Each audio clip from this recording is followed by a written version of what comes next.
barang buktinya itu saat kutipan dari putusan Mahkamah Agung tentang penetapan asal-usul anak. Sementara saya juga tidak membahas masalah asal-usul anak. Terus udah gitu juga masalah mereka mengajukan kredit pada saat si tergugat itu bergabung sama klien saya dengan ada jaminan rumah gitu. Terus udah gitu juga masalah bahwa mereka mengatakan pada tahun 2012-2013 itu bahwa tergugat itu adalah aktor terkenal, aktor kawakan. Itu juga nggak ada hubungannya juga sama gugatan saya. Mau dia aktor terkenal, mau dia tidak terkenal, permasalahan saya adalah pembuktian ayah biologis. Saya tidak mempermasalahkan dia terkenal atau tidak terkenal. Bukan itu masalah saya.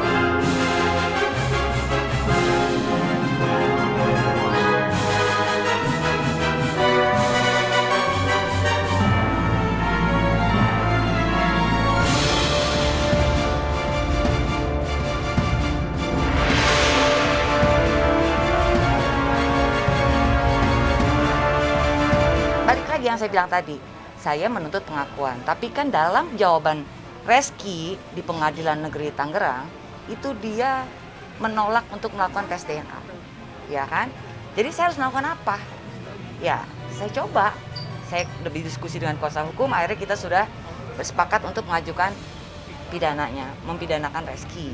Dalam pasal yang tadi disebutkan, penelantaran anak. Sebetulnya bukan salah dan benar ya, balik lagi, ini kan untuk kepentingan anak gitu loh. Dalam pasal 3 kalau saya tidak salah, perlindungan anak itu anak berhak mengetahui siapa ayah dan ibunya. Itu aja sih yang saya perjuangkan. Sekarang kalau bicara bukti ya, satu-satunya kekuatan itu adalah DNA. Sekarang banyak yang bilang, mana foto Keke di pangku Reski? Ada, tetap di ngeles. Saya jadi maju, salah, mundur, salah. Jadi tes DNA dong. Ayo buktiin sama-sama. Saya tunggu aja itikat baiknya. Hati nurani kan saya sudah sering bilang tuh ya, saya cuma minta hati nurani. Tapi tidak ada tanggapan, tidak ada tanggapan. Ya kita ikuti sajalah proses perdata dan pidana ini bersama-sama.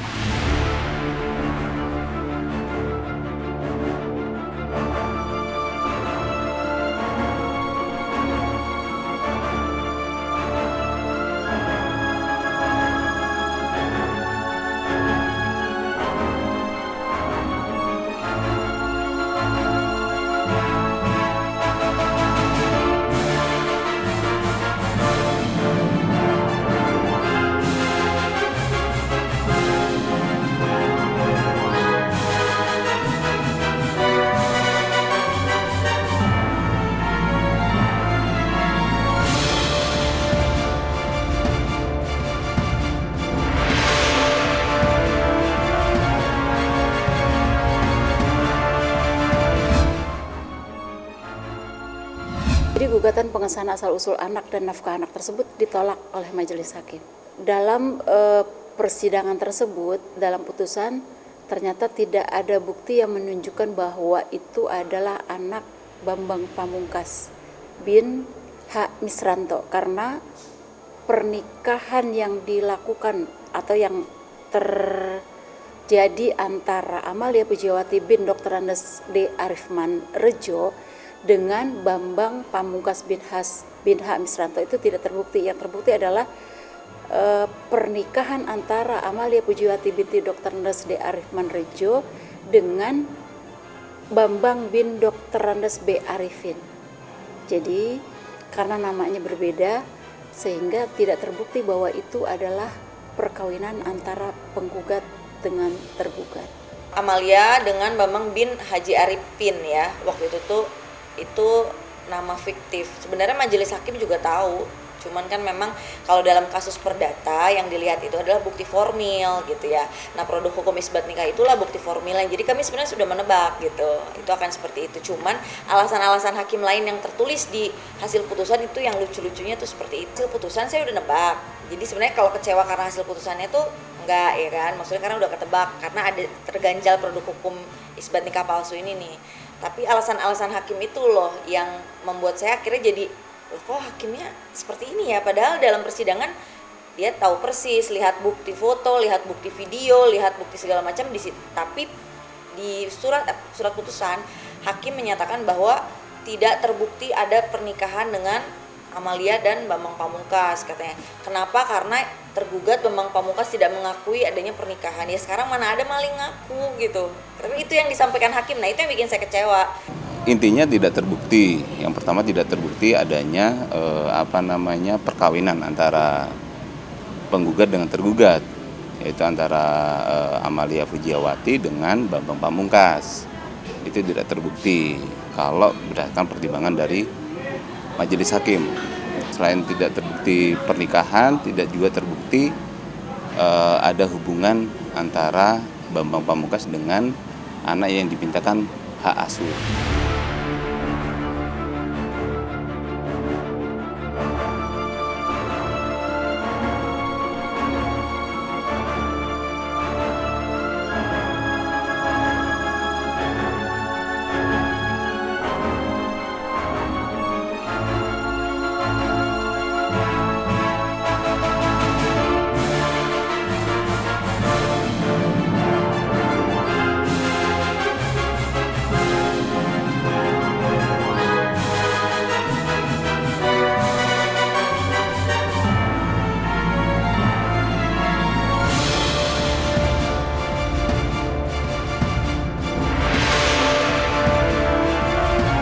Bukti yang diajukan oleh penggugat tersebut di dalam persidangan ternyata tidak ada bukti tentang tes DNA anak tersebut. Tidak ada bukti DNA antara Anjani dengan bapaknya katanya. Dia nyampein kalau tidak ada pengajuan tes DNA gitu. Padahal jelas-jelas kami mengajukan tes DNA dan ditolak oleh majelis hakim tes DNA tersebut gitu. Tapi di situ Pak Hakim menulis bahwa tidak ada tes DNA karena kita tidak mengajukan seperti itu. Kepada Mas Bambang Pamungkas juga kepada lawyernya Z Hasanul telah memenangkan perkara ini gitu kan, dan juga kepada majelis hakim yang sudah mensupport Mas Bambang juga dengan pengacaranya saya ucapkan selamat. Ya kita lihat aja pengadilan di akhirat nanti.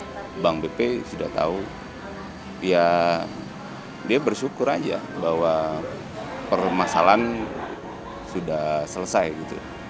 Itu dengan hasil yang menurut kami juga itu hasil yang terbaik.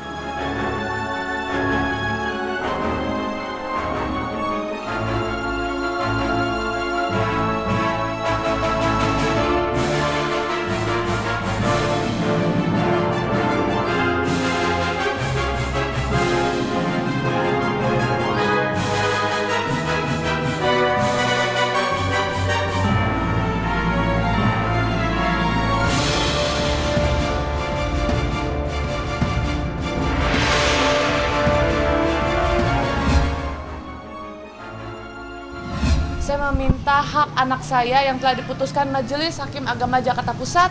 Sayanya tidak usah, masa idah saya tidak perlu dibayar, masa dana terhutang tidak perlu dibayar. Hanya saja anak saya Jawanio Rizky Abbas, silakan tolong dibayar biaya persalinan dan lain-lain. Bukannya saya tidak punya uang, saya ada rezeki. Berkat teman-teman media juga, saya sudah banyak ada kerjaan. Tapi anak saya pantas mendapatkan kejelasan, karena kan sudah diakui. Atau mau tes DNA jilid 2? Tolong diperhatikan anak saya, anak kita, darah daging kita berdua. Kecuali nggak mau ngakuin lagi, tes DNA lagi aja.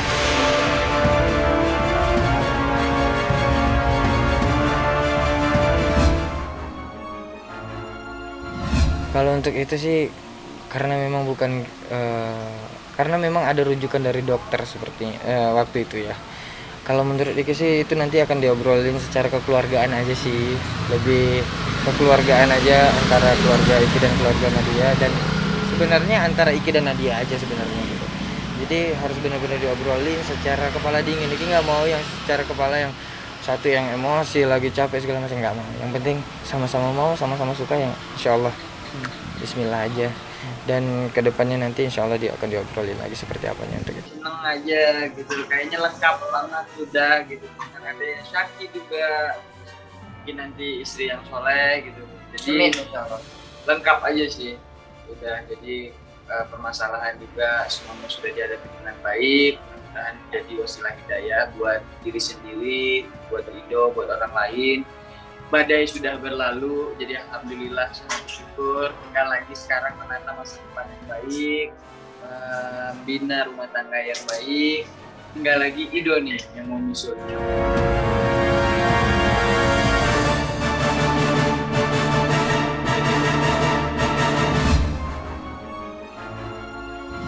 Ini yang diharapkan Angie dari 5-6 tahun lalu. 5 atau 7 tahun lalu dia mengharapkan ketemu dengan anaknya. Tapi kan sampai sekarang ini kan belum. Insya Allah tahun 2001 inilah titik awal Angie ketemu dengan anaknya. Itulah satu kebanggaan orang tua ketika satu kota dipertemukan dengan anak kandungnya.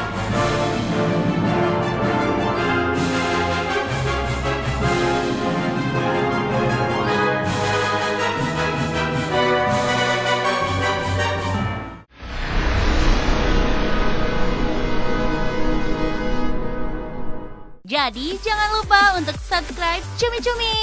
Ditekan ya tombol lonceng merahnya.